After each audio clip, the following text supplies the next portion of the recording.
ખાટી મીઠી લાગે છે.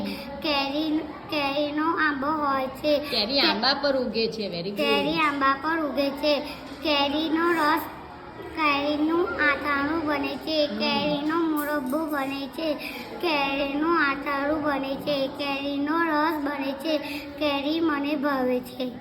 કાચી કેરીનો રંગ કેવો હોય? ગ્રીન. ગ્રીન હોય.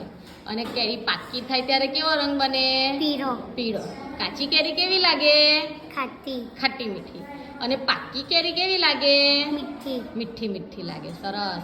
કેરી નાની હોય ને, નાની હા. કેરી હોય ને, તો એને મરવા કહેવાય. શું કહેવાય? મરવા. મોર. પછી પહેલા તો આંબા પર મોર બેસે, પછી એમાંથી નાની નાની કેરી બને ને પછી મોટી થાય. હવે કેરીની કઈ કઈ જાત છે તે ખબર છે? જુદી જુદી જાતની કેરી આવે. લંગડો, કેસર, બદામ, તોતાપુરી, આવી એની વિવિધ જાતો હોય.